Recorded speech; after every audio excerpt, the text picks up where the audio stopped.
prestasi, lahirkan profil pelajar Pancasila.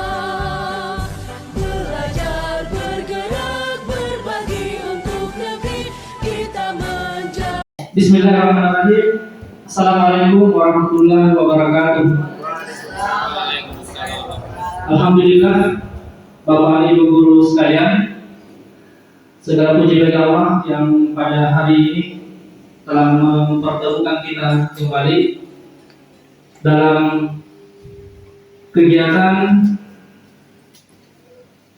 sosialisasi budaya positif di lingkungan sekolah sebagai salah satu program calon guru penggerak angkatan 9 tahun 2023, di mana kita ketahui bersama bahwa ini bagian dari perhatian Kementerian Pendidikan dan Ristek. Pada kesempatan ini, calon guru penggerak Ibu Nurmawati SPD MPD akan menyampaikan kegiatan presentasi, kegiatan sosialisasi budaya positif di lingkungan sekolah. Namun sebelum Ibu calon guru penggerak menyampaikan slide materi pada kesempatan ini, terlebih dahulu kita mendengarkan pengantar dan arahan dari Ibu Kepala Sekolah. Namun sebelumnya itu, mari kita bersama-sama membaca basmalah. Bismillahirrahmanirrahim. Baik, untuk mempergunakan waktu sebaik mungkin, kepada Ibu Kepala Sekolah kami silakan dengan hormat. Assalamualaikum warahmatullahi wabarakatuh. Asyhadu an la ilaha illallah wa asyhadu anna Muhammadar Rasulullah. Allahumma shalli ala Muhammad wa ala ali Muhammad. Kepada yang kami hormati Bapak Ibu guru yang sempat hadir di tempat ini, anak-anakku mahasiswa yang kami cintai,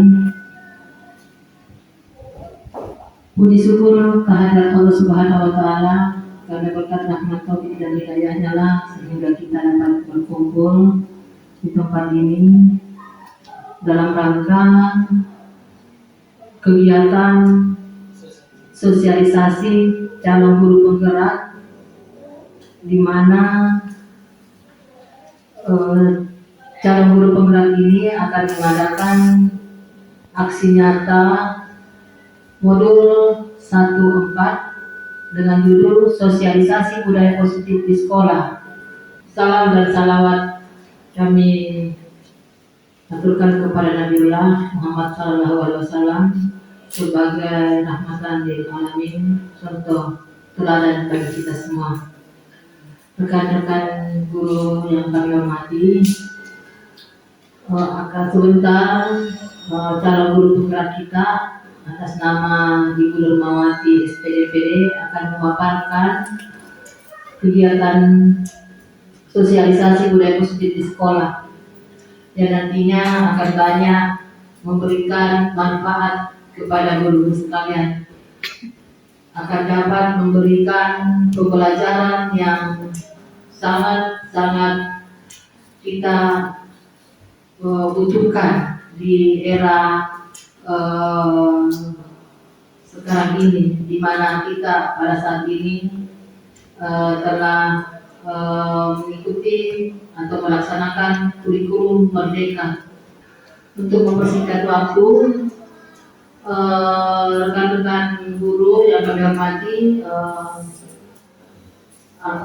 untuk dapat menyimak, memperhatikan apa-apa yang akan dipaparkan oleh teman kita calon penggerak. Saya rasa cukup sekian. Wabillahi taufiq wal hidayah. Wassalamualaikum warahmatullahi wabarakatuh. Demikian tadi pengantar dan arahan dari Ibu Kepala Sekolah. Kepada Ibu kami silakan dengan hormat. Bismillahirrahmanirrahim. Assalamualaikum warahmatullahi wabarakatuh. Yang saya hormati Ibu Kepala Sekolah, yang saya hormati Bapak Wakasek Kurikulum sebagai moderator hari ini, dan tentunya yang saya banggakan adalah rekan-rekan Bapak dan Ibu guru serta adik-adik KKN yang sempat hadir pada kegiatan kita hari ini. Alhamdulillahirabbil alamin wa bihi nasta'in wa ala umuri dunya waddin. Wassalatu wassalamu ala asyrafil anbiya'i wal mursalin wa ala alihi wa sahbihi ajmain. Mari kita senantiasa memanjatkan puji syukur kehadirat Allah Subhanahu wa taala, karena dengan limpahan rahmatnya, limpahan kasih sayangnya, sehingga pada siang hari ini kita bisa hadir berkumpul di ruang guru ini untuk satu agenda, yaitu aksi nyata untuk calon guru penggerak angkatan 9 pada modul 1.4 tentang penerapan tentang penerapan budaya positif di sekolah. Tak lupa pula kita kirimkan salawat kepada junjungan Nabi besar Muhammad Sallallahu Alaihi Wasallam selaku suri teladan bagi kita semua. Baik, pertama-tama saya mengucapkan terima kasih kepada rekan-rekan Bapak, Ibu guru dan adik-adik KKN yang sudah meluangkan waktunya untuk mengikuti kegiatan sosialisasi ini. Perlu kami sampaikan bahwa apa yang menjadi kegiatan kami, apa yang menjadi program kami, tentunya sangat membutuhkan kolaborasi aktif dari rekan-rekan guru dan semua warga sekolah. Kalau hanya saja saya yang berbuat, itu sangat-sangat mustahil untuk bisa kita wujudkan yang namanya budaya positif. Baik, jadi seperti yang tampil di atas, bahwa di kegiatan calon guru penggerak itu ada salah satu modul atau ada salah satu materi, yaitu filosofi pendidikan menurut KHD. Filosofi inilah yang menjadi dasar pelaksanaan atau dasar semua modul-modul yang ada di CGP, dan itu yang akan kita terapkan di sekolah. Filosofi pendidikan menurut KHD ini adalah jiwanya pendidikan. Itu seperti itu. Baik, filosofi pendidikan menurut Ki Hajar Dewantara seperti yang ada di atas, bahwa pendidikan adalah memberi tuntunan terhadap segala kekuatan kodrat yang dimiliki anak agar ia mampu mencapai keselamatan dan kebahagiaan yang setinggi-tingginya, baik sebagai manusia maupun sebagai anggota masyarakat. Ya, berdasarkan pemikiran Ki Hajar Dewantara, jadi sekolah itu diibaratkan sebagai lahan atau guru. Guru diibaratkan sebagai petani, dan anak didik atau siswa itu diibaratkan sebagai benih. Bagaimana sekolah sebagai kebun bisa menjadi lahan yang aman, yang ramah, yang menyenangkan bagi murid? Nah, tentunya ini bisa tercapai atau bisa terwujud ketika di dalamnya ditumbuhkan budaya positif. Siapa yang menumbuhkan? Kita semua warga sekolah, siswa, guru, kepala sekolah, dan semua elemen yang ada di sekolah. Kemudian guru adalah dianalogikan sebagai petani. Jadi sebagai petani, kita harus bisa menuntun kodratnya anak didik kita. Kita bisa memelihara murid yang diibaratkan sebagai benih. Bagaimana kita bisa merawat padi misalnya? Ya, jadi siswa itu kan diibaratkan benih. Jadi ada yang benih padi, ada ada yang benih jagung, ada yang benih kedelai misalnya. Itu berbeda perlakuan yang kita berikan ketika kita menyemai benih, merawat benih sampai benihnya ini bisa berbuah dan kita petik hasilnya. Nah, sebagai guru kita harus melihat itu. Oh, ini siswa karakternya seperti ini, kemampuannya seperti ini, kebutuhannya seperti ini, sehingga kita bisa memberikan perlakuan yang tepat kepada mereka, supaya bisa berkembang, bertumbuh sesuai dengan kodrat alam dan kodrat zamannya. Kemudian apa maksudnya ini kodrat alam dan kodrat zaman? Ya, jadi kodrat alam itu adalah lingkungannya. Siswa kita lingkungan budayanya misalnya, dia berasal dari keluarga mana? Jangan sampai dia berasal dari keluarga broken home yang jauh dari kasih sayang orang tua, sehingga menampilkan perilaku-perilaku yang jauh dari ekspektasi kita, lantas serta-merta kita menjudge mereka bahwa ini anak nakal misalnya, ini anak tidak mau diatur, atau ini anak malas. Padahal ada kondisi lingkungan yang sangat berpengaruh kepada kepribadian mereka, sehingga menampilkan tindakan-tindakan yang tidak kita harapkan. Bagaimana dengan kodrat zaman? Jadi anak didik itu harus dibekali ilmu, dibekali pengetahuan, dididik, ditempa sesuai dengan zaman di mana mereka berada. Nah, kita sekarang berada di zaman teknologi. Nah, tentunya kita harus memberikan keterampilan yang dibutuhkan supaya anak nantinya setelah selesai bisa dengan keterampilan yang kita berikan itu bisa mendapatkan pekerjaan misalnya, atau bisa menciptakan lapangan kerja yang akan memenuhi kesejahteraan hidupnya. Jadi guru adalah penuntun, bukan penuntut. Pembelajaran dengan paradigma baru, kenapa muncul seperti ini? Ini berdasarkan tadi filosofinya Ki Hajar Dewantara, bahwa siswa itu atau anak didik itu harus dituntun sesuai dengan kodrat alam dan kodrat zamannya. Karena berbeda kodrat alamnya, sehingga guru harus mendesain pembelajaran, melaksanakan pembelajaran yang berdiferensiasi. Kegiatan pembelajaran diferensiasi ini itu muaranya adalah bagaimana supaya murid itu bisa dididik sesuai dengan tahap perkembangannya untuk mewujudkan profil pelajar Pancasila. Kemudian budaya positif. Mungkin ini sudah bukan lagi hal yang baru bagi kita. Jadi budaya dan positif. Budaya itu kan berarti kebiasaan-kebiasaan, dan positif itu artinya sesuatu yang baik atau sesuatu yang bernilai, punya manfaat. Ya.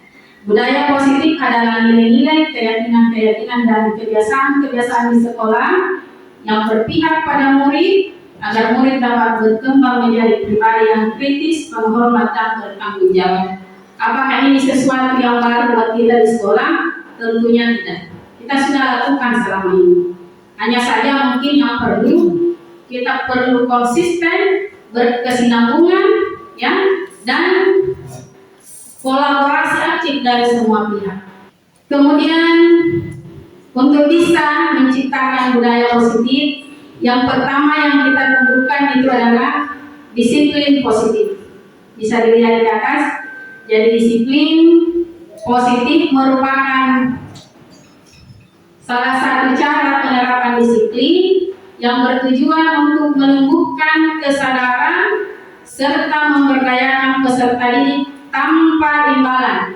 Jadi di garis bawahi, tanpa imbalan atau penghargaan, tanpa ancaman atau hukuman. Sebagai pendidik, tujuan kita adalah menciptakan peserta didik yang memiliki disiplin diri, sehingga mereka berperilaku mengacu kepada nilai-nilai kebajikan universal dan memiliki motivasi intrinsik. Jadi intinya di sini adalah disiplin positif ini diupayakan oleh guru bagaimana supaya siswa punya kesadaran diri, punya kemauan, itu karena kemauannya, karena kesadarannya, bukan karena ingin-ingin dari luar. Misalnya, oh saya harus tepat waktu datang di sekolah supaya disenangi sama guru. Ketika masih seperti itu berarti mereka disiplin karena faktor eksternal. Kemudian selanjutnya miskonsepsi tentang teori kontrol. Ya, ini disampaikan oleh William Glasser yang dikenal dengan teori kontrol. Yang pertama, berdasarkan teori kontrol, yang pertama adalah ilusi guru mengontrol murid. Jadi maksudnya begini, kita sebagai guru itu tidak bisa memaksa siswa melakukan sesuatu tanpa kemauannya sendiri. Jadi ketika siswa misalnya rajin datang, itu karena kemauannya sendiri. Guru tidak akan pernah bisa memaksa murid kalau muridnya tidak mau. Kalaupun terlihat siswa itu bisa dikontrol oleh guru, itu karena ada sesuatu kebutuhan yang berusaha dipenuhi oleh siswa tersebut. Ada kebutuhan dasar yang mereka penuhi dengan memperlihatkan bahwa dia ingin dikontrol oleh gurunya. Yang kedua, ilusi bahwa semua penguatan positif, efektif dan bermanfaat. Ya, jadi penguatan positif yang kita berikan kepada murid, bujukan, perhatian, itu sifatnya hanya jangka pendek. Ketika siswa menyadari bahwa saya sedang berusaha dikuasai oleh guru, menyadari bahwa tindakan gurunya ini seperti ini, bisa saja siswanya juga akan menjauh, siswanya akan berhenti, atau bisa meneruskan fungsi dengan gurunya ini karena memang siswa sudah merasa ada ketergantungan antara guru dengan siswa. Kemudian yang ketiga, ilusi bahwa kritik dan membuat rasa bersalah mampu menguatkan karakter. Ini mungkin yang sering kita lakukan ketika kita mengkritik siswa, dibuat jatuh mentalnya siswa. Harapan kita begini, supaya anak-anak itu belajar bahwa kalau begini salah. Ya, misalnya ada siswa terlambat, lantas kita tegur mereka, kita marahi mereka. Itu memang upaya kita untuk mengontrol supaya siswanya tidak terlambat lagi, kan seperti itu. Ya, kalau saya tegur dia seperti ini, anak ini pasti akan merasa bersalah dan mungkin berpikir untuk tidak mengulang lagi. Tapi kenyataannya tidak. Justru terkadang siswa semakin dikasih begitu, semakin menjauh. Kembali lagi bahwa mereka berbuat itu karena kemauannya. Ilusi bahwa orang dewasa berhak memaksa. Ya, ini mungkin yang juga yang sering kita pikirkan bahwa karena saya guru, saya bisa atur-atur. Ya, kok begini, kok begitu dan seterusnya. Mungkin dalam kurun waktu jangka pendek mereka akan patuh sama kita, tapi tidak ada jaminan bahwa seterusnya akan seperti itu. Nah, kenapa? Kembali lagi bahwa mereka melakukan itu karena faktor eksternal, bukan kesadarannya, bukan kemauan pribadinya. Jadi makanya kita diarahkan untuk bisa menumbuhkan motivasi intrinsiknya siswa supaya berbuat karena mereka sadar bahwa itu bermanfaat buat mereka sesuai dengan nilai-nilai kebajikan yang mereka anut. Selanjutnya, paradigma stimulus respon ke pendekatan teori kontrol. Ya, jadi ini seorang ahli Stephen Covey. Mohon dikoreksi kalau saya salah penyebutan. Bagaimana seseorang bisa berubah dari paradigma stimulus respon kepada pendekatan teori kontrol? Dikatakan seperti ini. Bila kita ingin membuat kemajuan perlahan, sedikit-sedikit, ubahlah sikap atau perilaku Anda. Namun, bila kita ingin memperbaiki cara-cara utama kita, maka kita perlu mengubah kerangka acuan kita. Ya. Pikiran kita, mindset kita yang harus berubah.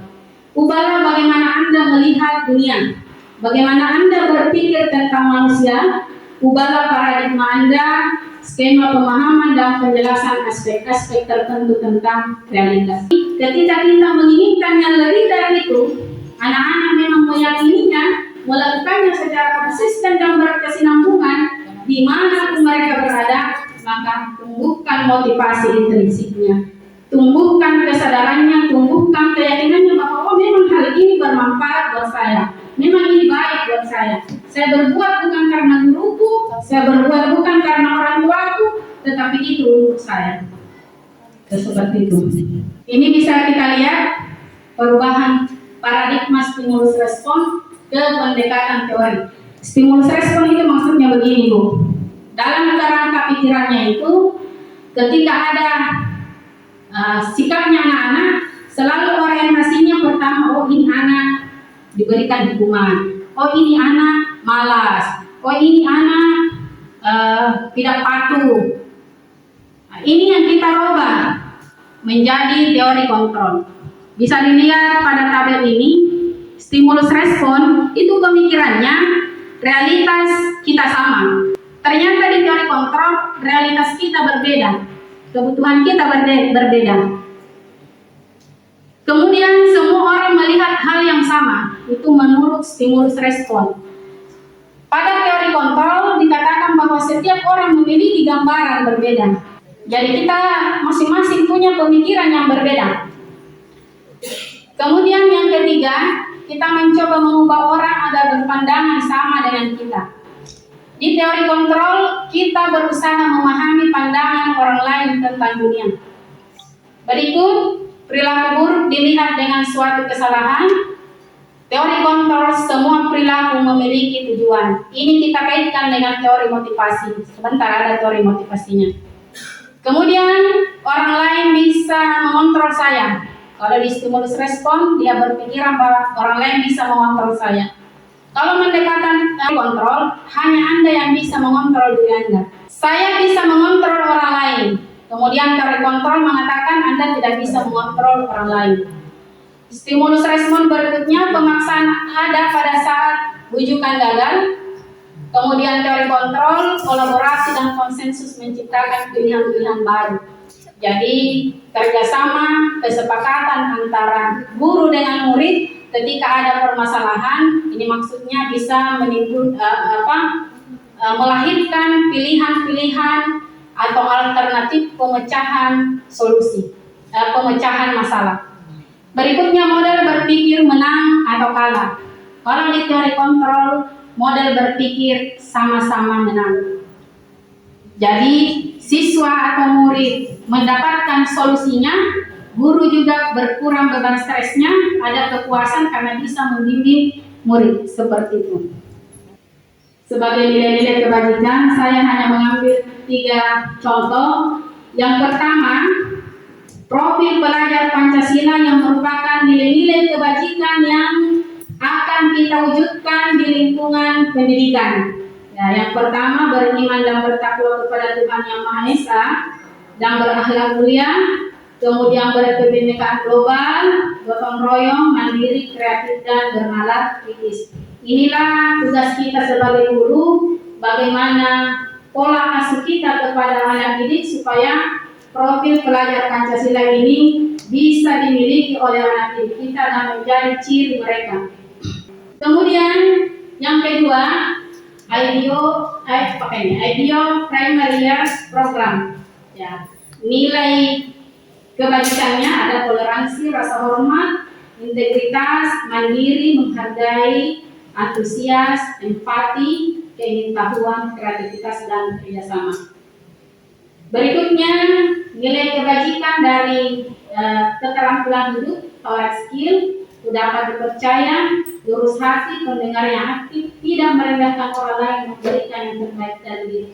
Dari ketiga nilai kebajikan ini, kalau kita bandingkan dengan profil pelajar Pancasila, nilai-nilai yang ada di sini itu sudah terakomodir di profil pelajar Pancasila ini yang mencakup 6 komponen. Berikutnya, kebutuhan dasar manusia. Jadi, baik siswa maupun guru, inilah kebutuhan dasar kita. Yang pertama, bertahan hidup.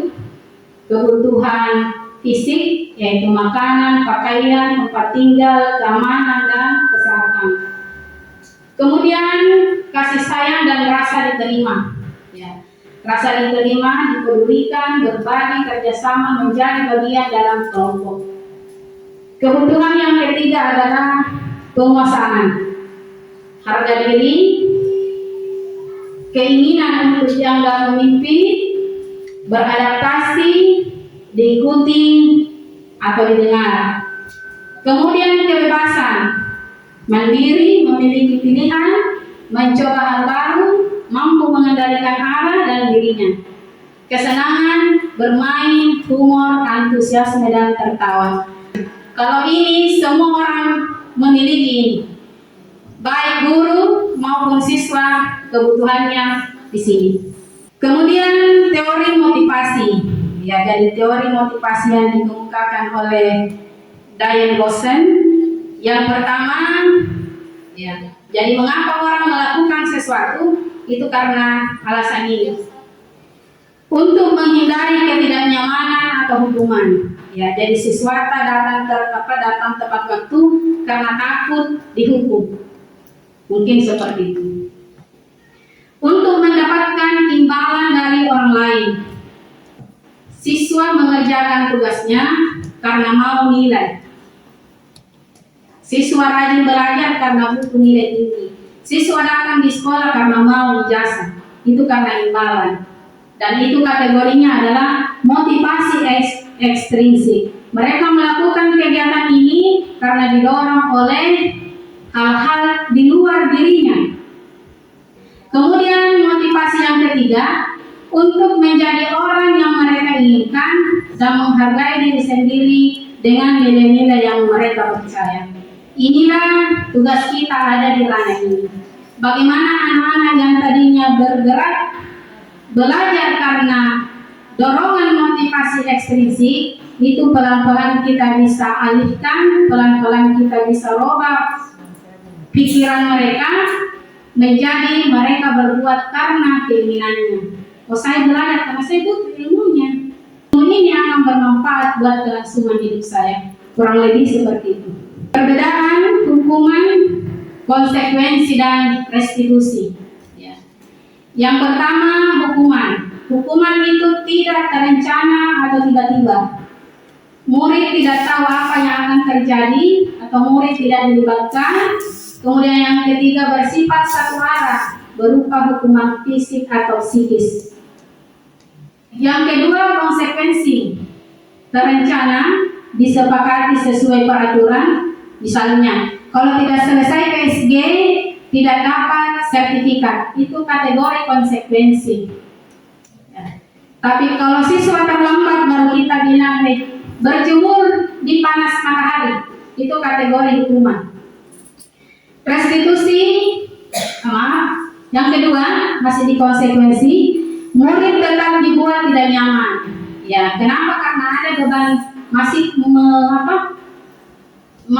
merasakan beban psikis. Sikap guru selalu memonitor murid. Ya, kenapa tidak nyaman juga? Karena selalu merasa diawasi. Ya, tidak bebas melakukan kegiatan yang mereka inginkan. Kemudian yang ketiga, restitusi. Proses menciptakan kondisi bagi murid untuk memperbaiki kesalahan. Ya. Jadi restitusi melakukan dialog antara guru dengan murid untuk membahas kesalahan yang sudah mereka lakukan dan bagaimana cara memperbaiki kesalahan tersebut. Tanpa di dalamnya ada hukuman tanpa di dalamnya ada unsur hukuman. Kemudian yang kedua, restitusi itu adalah proses kolaboratif yang mengajarkan murid untuk mencari solusi sendiri. Jadi murid ditantang untuk berpikir ketika melakukan kesalahan ini, keyakinan apa yang mereka langgar. Kemudian 5 posisi kontrol. Ya. Jadi seorang guru berada pada 5 posisi kontrol ini. Yang pertama, dia sebagai penghukum. Kemudian pembuat rasa bersalah, kemudian sebagai teman, kemudian sebagai pemantau, dan yang terakhir sebagai manajer. kita diarahkan untuk bisa mengambil posisi kontrol sebagai manajer dengan menerapkan langkah-langkah segitiga restitusi. Ya, ini seperti ini kalau dia penghukum. Seorang penghukum bisa menggunakan hukuman fisik maupun verbal. Ya, orang-orang yang menjalankan posisi penghukum senantiasa mengatakan bahwa sekolah memerlukan sistem atau alat yang dapat lebih menekan murid-murid lebih dalam lagi. Ya, ini antara lain kalimat-kalimat atau pernyataan yang sering dilontarkan oleh seorang guru dengan posisi penghukum. Patuhi aturan saya atau awas, mungkin seperti itu. Kamu selalu saja salah, selalu, pasti selalu yang terakhir. Kemudian membuat rasa bersalah. Pada posisi ini biasanya guru akan bersuara lebih lembut, membuat rasa bersalah atau menggunakan keheningan yang membuat orang lain merasa tidak nyaman, bersalah atau rendah diri. Ya, mungkin pernyataannya bisa seperti ini. Ibu sangat kecewa sekali dengan kamu. Tidak menekan, tetapi memberikan beban psikis di anak-anak bahwa dialah penyebab dari kesalahan itu. Seperti itu.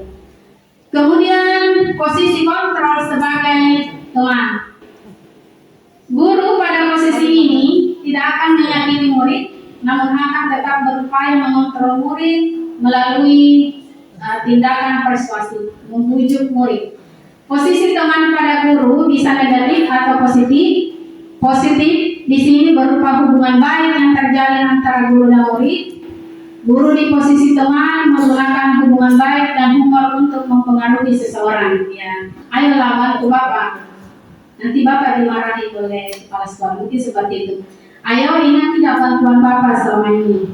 Jadi diberikan dalam bentuk pernyataan halus dan dalam suasana akrab dengan murid.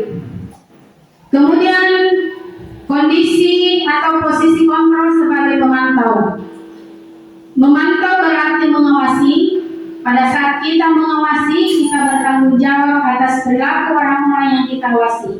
Posisi pemantau berdasarkan pada peraturan-peraturan dan konsekuensi. Peraturannya apa? Apa yang telah kamu lakukan, sanksi atau konsekuensinya apa? Minimal kita bisa seperti ini, tetapi diarahkan untuk bisa menjadi posisi kontrol sebagai manajer. Kemudian yang terakhir, posisi sebagai manajer. Ini adalah posisi ideal. Manajer adalah posisi di mana guru berbuat sesuatu bersama dengan murid, mempersilahkan murid mempertanggungjawabkan perilakunya, mendukung murid agar dapat menemukan solusi atas permasalahannya sendiri. Ya. Apa yang ini pernyataannya kurang lebih seperti ini. Apa yang kita yakini atau kembali ke keyakinan kelas, apakah kamu meyakininya? Jika kamu meyakininya, apakah kamu bersedia memperbaikinya? Ini adalah dialog antara murid dengan guru. Ketika ada murid kita yang melakukan kesalahan atau pelanggaran, maka kita diarahkan untuk menangani masalah itu dengan memposisikan diri sebagai posisi manajer dengan menggunakan segitiga restitusi. Keyakinan kelas, ya. Jadi yang harus kita terapkan di sekolah itu adalah membuat keyakinan kelas melalui kesepakatan dengan guru dan siswa. Bagaimana merumuskan keyakinan kelas? Kaitkan dengan nilai-nilai kebajikan tadi sesuai dengan profil pelajar Pancasila. Ada sebentar di slide saya contoh penerapan pada saat membuat keyakinan kelas. Pembentukan keyakinan kelas, ya. Jadi keyakinan kelas itu sifatnya abstrak. Kenapa abstrak? Ya, namanya keyakinan kan tidak bisa dilihat dengan mata. Oh, saya yakini bahwa jujur itu baik misalnya. Bisakah kita lihat keyakinan kejujuran itu? Tidak bisa. Berupa pernyataan universal, dibuat dalam pernyataan positif. Jadi pada saat kita membuat keyakinan kelas, jangan dipakai kata dilarang terlambat, jangan. Tapi Tapi kita harus buat dalam bentuk positif, misalnya datang tepat waktu, menjaga kebersihan, jangan pakai dilarang membuang sampah di sembarang tempat. Jadi intinya pernyataannya adalah positif. Jangan terlalu banyak agar mudah diingat. Kemudian sesuai dengan kondisi kelas atau sekolah sehingga mudah diterapkan. Ya.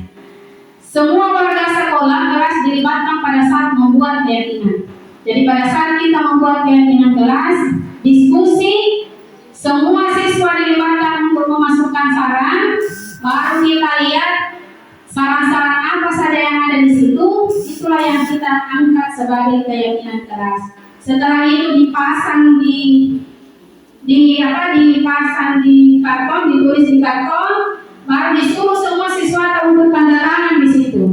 Supaya apa? Supaya ketika siswa melanggar, lihat itu keyakinan kelasmu. Ada tanda tanganmu di situ toh? Berarti kamu yang buat, kamu yang setujui. Kalau kamu melanggar, kira-kira apa konsekuensinya? Apa yang kamu lakukan? Karena kamu sendiri yang berbuat, kamu sendiri yang buat, kamu sendiri yang melanggar. Seperti itu. Restitusi adalah sebuah cara menanamkan disiplin positif pada murid. Segitiga restitusi membantu murid menjadi lebih memiliki tujuannya dan memulihkan dirinya setelah melakukan kesalahan. Ketika kita memilih posisi manajer, maka yang kita terapkan itu adalah menyelesaikan masalah dengan menggunakan segitiga restitusi. Ini pada tahap menstabilkan identitas. Berdasarkan prinsip membuat kesalahan adalah bagian dari proses pembelajaran. Bagian dasar dari tahap ini bertujuan untuk mengubah identitas anak dari orang yang gagal karena melakukan kesalahan menjadi orang yang sukses. Nah, kata-kata yang bisa kita sampaikan kurang lebih seperti ini: berbuat salah itu wajar, supaya anak tidak merasa tertekan dengan kesalahan yang sudah dia lakukan. Di sini sikap guru berusaha menenangkan siswa, menenangkan pikiran, menenangkan perasaan karena sudah melakukan kesalahan supaya bisa diajak berdialog selanjutnya. Kemudian validasi tindakan yang salah. Ya, validasi tindakan yang salah ini berdasarkan prinsip setiap perilaku berusaha memenuhi suatu kebutuhan atau tujuan. Mereka melakukan kesalahan karena ada tujuannya. Ada yang ingin mereka penuhi. Ya, ini saya alami di kelas 2AP itu ada siswa atas nama Idul Andriani. Di semester 1 anaknya patuh, penurut, baik anaknya. Nanti semester 2 bertingkai. Kalau saya menjelaskan, nggak boleh temannya dibawa, nah colek-colek temannya supaya gak di kelas. Atau sepertinya dia senyum-senyum sinis ke saya. Saya berpikir ini anak kenapa? Waktu semester 1 baik anaknya, kenapa tiba-tiba berubah? Kemudian saya ubah pola pembelajarannya. Saya bentuk kelompok di kelas. Lalu lihat saya tulis sebagai ketua kelas. Saya sampaikan kepada semua kelompok apa tugasnya sebagai ketua kelompok. Tugasnya adalah kamu pertama harus jadi panutan bagi anggota kelompokmu. Kamu yang harus dicontohi. Yang kedua, ketika ada tugas, maka kamu yang akan ibu minta tugas itu sebagai tanggung jawab sebagai seorang ketua. Alhamdulillah setelah saya tempuh itu, setiap belajar saya dampingi, alhamdulillah baik, sangat signifikan perubahannya. Ternyata dia berbuat seperti itu karena ada alasannya, ada kebutuhan yang ingin dipenuhi, yaitu kebutuhan akan perhatian dari guru. Kemudian yang ketiga, menanyakan keyakinan, ya. Berdasarkan prinsip teori kontrol bahwa pada dasarnya kita termotivasi secara intrinsik. Seperti yang saya jelaskan tadi, ketika kita sudah menstabilkan identitas dari ada rasa bersalah menjadi sukses setelah melakukan kesalahan, kemudian sudah divalidasi tindakannya, apa alasannya sampai mereka melakukan kesalahan. Selanjutnya anak itu sudah membuka diri, membuka pikiran, membuka perasaan untuk dikaitkan dengan keyakinan-keyakinan yang mereka yakini. Nilai-nilai apa yang mereka yakini, berdasarkan keyakinan kelas yang sudah kita sepakati antara guru dengan siswa di kelas. Jadi ini contoh pembuatan keyakinan kelas. Jadi pertama saya menjelaskan dulu apa itu keyakinan kelas. Kemudian selanjutnya siswa berdiskusi untuk menuliskan sarannya tentang nilai-nilai yang akan dijadikan sebagai saran dalam membuat kesepakatan keyakinan kelas. Selanjutnya ditulis di sticky note, lalu ditempel di karton. Setelah semua siswa atau murid menempel di karton, selanjutnya guru menyimpulkan saran dari kesepakatan kelas yang diusulkan oleh murid. Setelah itu saran-saran tersebut sudah terbentuk sebagai satu keyakinan kelas, lalu keyakinan kelasnya ditulis di karton manila dan semua siswa menandatangani keyakinan itu sebagai pengesahan bahwa memang mereka terlibat dalam proses pembuatan keyakinan kelas. Selanjutnya keyakinan kelasnya dipasang di dinding untuk dilaksanakan, diterapkan sehari-hari di sekolah, kurang lebih seperti itu. Selanjutnya ini penerapan langkah-langkah segitiga restitusi dalam menangani masalah murid dengan posisi kontrol sebagai manajer. Saya dengan teman saya, masa saya dituduh dapat menebak karena saya contekan. Memangnya siapa yang menuduh kamu? Ada, Bu. Oh, jadi kamu marah karena dituduh sama ada menyentuh begitu? Iya, Bu. Ya wajarlah kamu marah dan kesal. Ibu juga ketika berada di posisi itu pasti akan melakukan hal yang sama. Lalu apa yang kamu lakukan pada saat itu? Saya membentak Adel, Bu, di depan teman-teman saya. Jengkel saya, Bu, sama dia.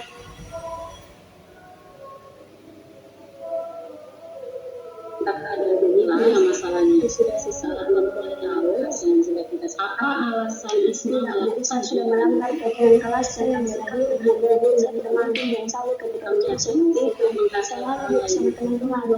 Tapi, Bu, jadi betul sekali kejadian itu. Jadi kita harus saling menghargai, saling memperolesi di mana kamu dan siapapun. Tetapi di sini disaling sama kamu guru, karena kamu tidak sama bersedia melakukan masalah ini. Misalnya yang betul. Menurut Isma, bagaimana cara kamu untuk memperbaiki masalah ini? dalam keadaan harus menjadi orang yang jadi bersabar, mengedepankan logika dan pada perasaan. Jika tidak ada masalah, maka saya akan melapor kepada ketua kelas atau guru, bukan malu bertindak sendiri. Tepat sekali tindakan kamu, Nak. Ibu bangga sama kamu. Jadi kita harus membiasakan diri menjadi pribadi yang sabar, menjadi pribadi yang bisa mengontrol emosi, mengedepankan pikiran, mengontrol tindakan, mengontrol ucapan, sehingga tidak menyakiti hati orang lain. Bagaimana perasaan Isma menjadi orang seperti itu? Bangga dan senang, Bu, karena bisa bersabar dalam mengendalikan emosi.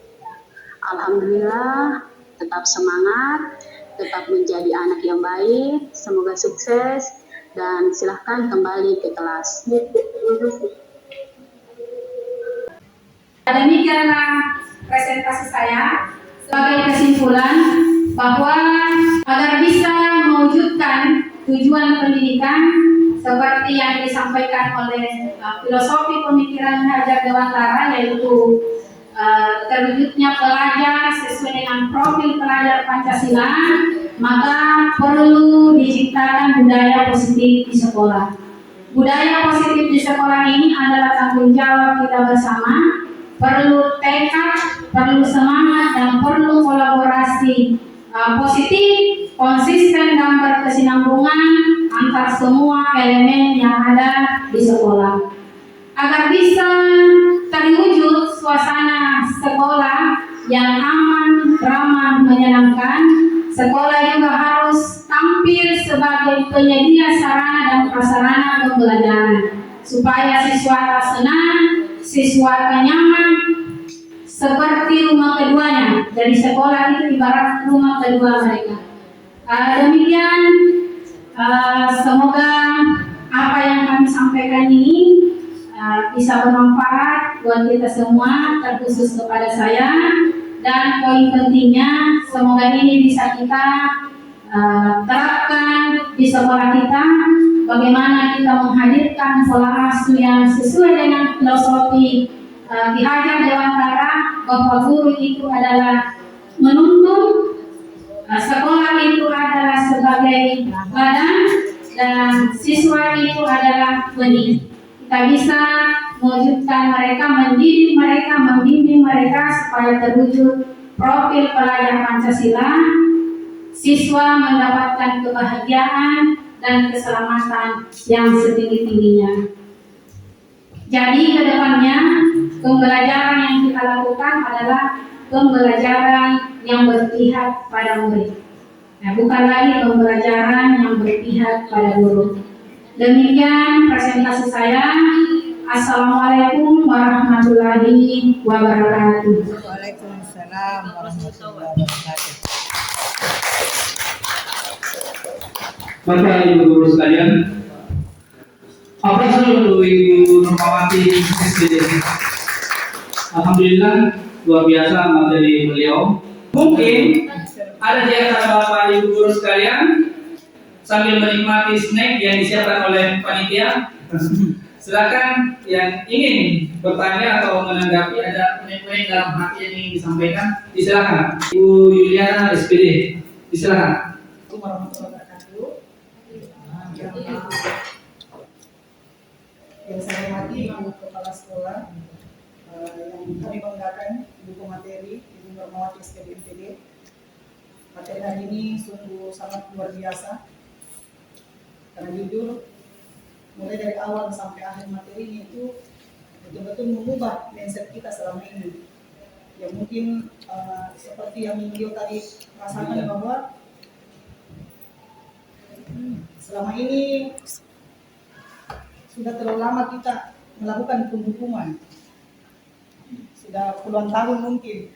Selama ini yang kita lakukan mungkin di sekolah kita ataupun di sekolah-sekolah lain pun seperti itu. Hukuman yang paling dominan ketika anak-anak melakukan kesalahan itu, yang paling spontan kita lakukan itu adalah hukuman. Langsung dieksekusi begitu.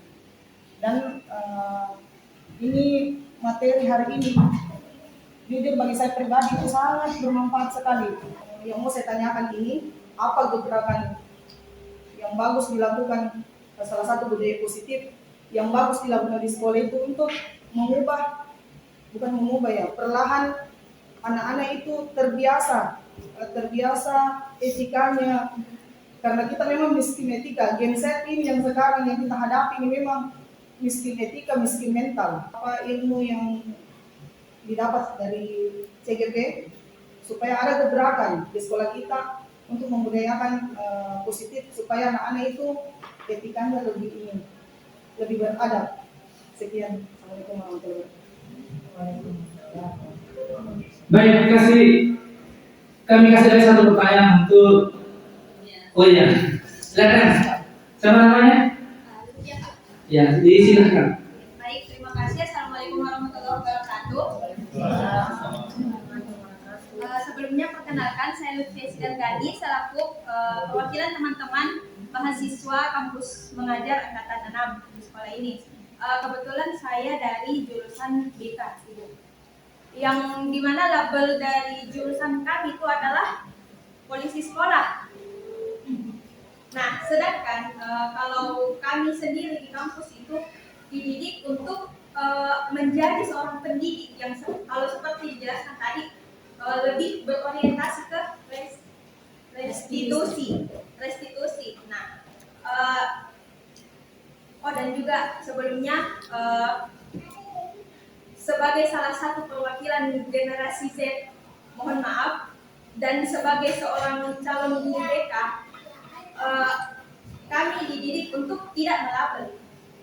Jadi kalau dibilang generasi Z itu miskin etika, miskin karakter, mohon maaf sebelumnya saya adalah generasi Z, kami adalah generasi Z dan kami tidak merasa miskin etika atau miskin karakter. Oke, kalau begitu saya lanjut. tadi kan sempat dijelaskan Ibu bahwa kita bisa melakukan, kan kita berorientasi ke restitusi, tapi kita bisa melakukan hukuman jika memang diperlukan. Nah, sedangkan kami kan ini masih dalam tahap pengalihan dari mahasiswa ke calon guru lah, calon pendidik, di mana di kampus kami dididik untuk idealis dan kalau sudah sampai di lapangan kan berbeda dengan apa yang diajarkan di kampus. Jadi yang mau saya tanyakan itu, apakah ada batasan minimal lah, batasan minimal di mana kita sudah bisa menggunakan yang namanya hukuman? Karena jujur kalau kami itu apa-apa di kampus itu dididik, apa-apa itu bisa diselesaikan dengan cara baik-baik, tidak harus melangkah ke hukuman, dan kalau bisa tidak usah diadakan itu hukuman.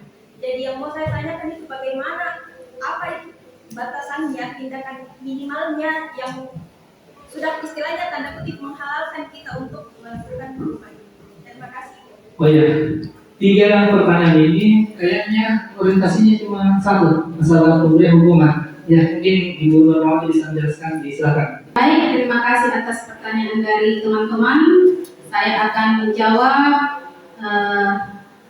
karena pertanyaannya sama-sama tentang hukuman dan upaya menumbuhkan kebutuhan budaya positif di sekolah. Jadi upaya yang bisa dilakukan untuk menumbuhkan budaya positif di sekolah adalah dengan pembiasaan dan aturan yang konsisten, dengan menuangkan atau membentuk keyakinan kelas dan konsisten menerapkan aturan yang sudah ada di keyakinan kelas tersebut. Misalnya saja datang tepat waktu, menghargai guru dan teman, bekerja sama atau bergotong royong, membersihkan kelas atau sekolah. Nah, inilah contoh-contoh keyakinan kelas yang bisa kita sepakati antara guru dan siswa, dan itu konsisten diterapkan di sekolah. Kemudian upaya selanjutnya adalah menerapkan segitiga restitusi dalam menyelesaikan masalah murid dengan posisi manajer, dengan posisi kontrol sebagai manajer. Langkah-langkahnya yaitu menstabilkan identitas, kemudian validasi kebutuhan, kemudian menanyakan keyakinan, kurang lebih seperti yang saya jelaskan tadi di slide saya terdahulu, dan perlu diingat, hindari penggunaan hukuman. Kemudian selanjutnya bagaimana peran BK? Jadi BK di sekolah atau guru BP atau guru BK itu adalah perannya memberikan bimbingan dan penyuluhan kepada siswa baik yang bermasalah maupun tidak bermasalah.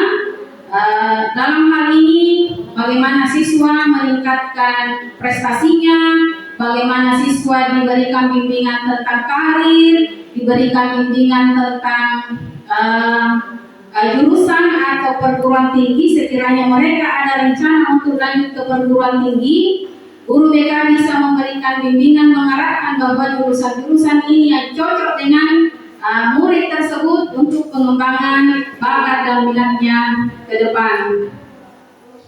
Sekali lagi, bahwa dalam penerapan menyelesaikan masalah murid di sekolah, sedapat mungkin dihindari penerapan memberikan hukuman kepada siswa, tetapi dialihkan atau diganti dengan menerapkan langkah-langkah segitiga restitusi seperti yang tampil di slide dengan posisi kita sebagai manajer. Demikian jawaban dari saya. Terima kasih.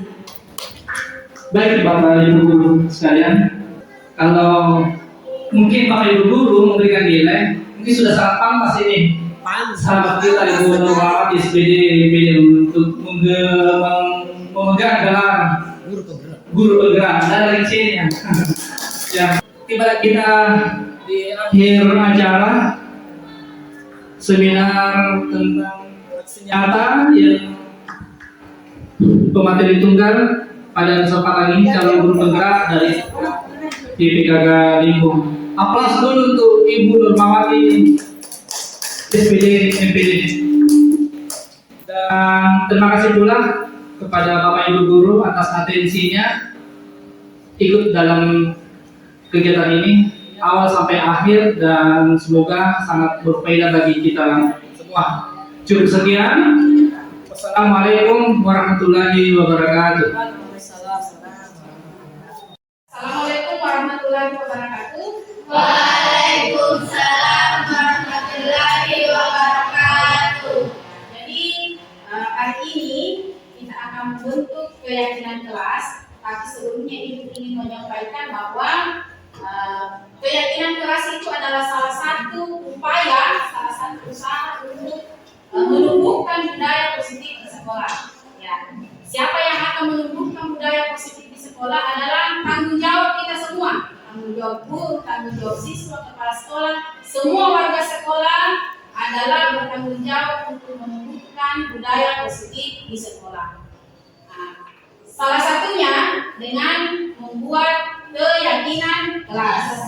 Keyakinan kelas itu adalah nilai-nilai kebajikan yang diyakini oleh murid dan akan diamalkan dalam keseharian di sekolah. Contohnya saja bagaimana? Misalnya disiplin datang atau tepat waktu datang di sekolah, sholat tepat waktu, menjaga kebersihan sekolah, menghargai teman dan guru. Itu adalah contoh-contoh nilai-nilai kebajikan yang harus kita tumbuhkan di lingkungan sekolah. Kemudian dalam pembentukan keyakinan kelas ini, semua siswa harus memberikan saran, semua siswa harus terlibat dalam pembuatan kesepakatan kelas. Sebentar Ibu akan membagikan sticky note, kemudian Ananda semua menuliskan sarannya di sticky note itu, apa-apa yang akan disarankan untuk menjadi kesepakatan kelas. Seperti sebutkan tadi ya, misalnya disiplin datang ke sekolah, itu dituliskan sebagai saran. Setelah itu sticky note-nya ditempel di karton depan papan tulis. Nah, setelah ditempel seperti itu, maka akan Ibu simpulkan apa-apa yang menjadi kesimpulan kesepakatan kelas berdasarkan saran-saran yang Anda masukkan. Oke. Setelah disimpulkan, lalu keyakinan kelas itu yang menjadi kesimpulan atau kesepakatan kelas itu ditulis di kertas di karton manila. Nah, lalu semua murid di situ bertanda tangan sebagai pengesahan bahwa keyakinan kelas ini memang disepakati bersama. Jadi sewaktu-waktu ada yang melanggar keyakinan kelasnya, lihat nih apa keyakinan yang sudah kita sepakati. Nah, setelah itu keyakinan kelasnya sudah jadi. Oke ya? Jadi sebentar semua akan dibagikan seminar untuk menulis saran-sarannya di situ.